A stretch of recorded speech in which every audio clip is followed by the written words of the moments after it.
Now, in case you didn't know it, looks like Miller Lite went Bud Light before Bud Light. Well, what am I talking about? Well, it turns out that there was a commercial produced by Miller Lite back in March. It never really aired anywhere, and the company quickly removed it from anywhere. It featured a bunch of women brewmasters and extolled the virtues of women producing beer. It also took aim and shot at scantily clad, bikini clad women used for the marketing and selling of beer and said, that's so old, that's gotta go. The new age is a lot different. It basically considered all that stuff to be shit. That was it. And it was like, get rid of all that shit and just have a company that is selling a product without any kind of emotion or feeling attached around it. Now, I'll talk about both of those points. First off, of course, the usual. Why would Miller Lite do this? Well, we all have heard of ESG, environmental social governance. That's that report card, scoring card that a lot of these corporations all follow because they want to get investor dollars from companies like BlackRock and stuff who say, hey, unless you do this sort of stuff, we're not going to invest in you. So we understand that aspect. But the question that has to be asked is, why do these corporations, knowing full well that it's going to hurt them, still bend their knee? Well, if you think about it, corporations are not like a single entity. They're just made of individuals who have personal choices.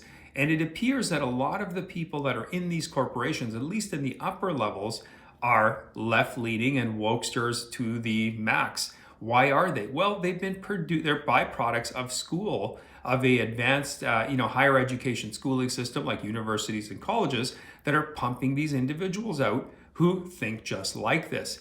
To them, capitalism isn't good. They may be working for a company and they may be enjoying and reaping all the benefits. It's sort of like how Stalin, as the head of, the Soviet Union and being a communist, sure extolled communist virtues, but he didn't live that way. He lived a lot different than the people he ascribed his ideology to.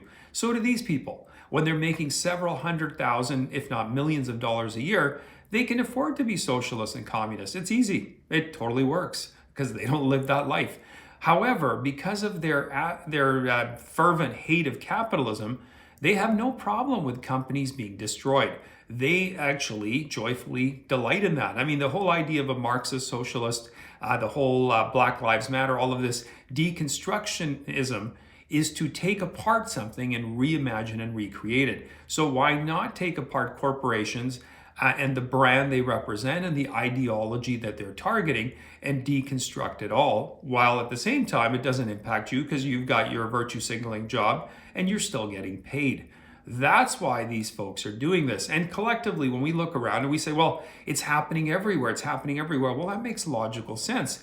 These people that are at the upper echelons of these companies have all come out of the same schools. They have the same thinking, they have the same ideology. Really, the only businesses, if you think about it, that are an exception to this rule are small mom and pop based businesses. The ones that were most under attack the last 3 years with all of the COVID insanity and the lockdowns and the madness. Think about it. Bigger companies like Amazon grew bigger. Small mom and pop operations got shut down. Why? Because the ESG model can't come after them. They cannot regulate these people the same way. Big corporations are like the Borg. I mean, you can essentially get them all to act in one way, shape, or form because you can sandwich them with enough people who think that way. So, Miller Lite, not surprising. I'm sure there will be others that'll come along because that is what these companies are composed of. Same reason why we have it in government. We have all of this ideology. Think about it.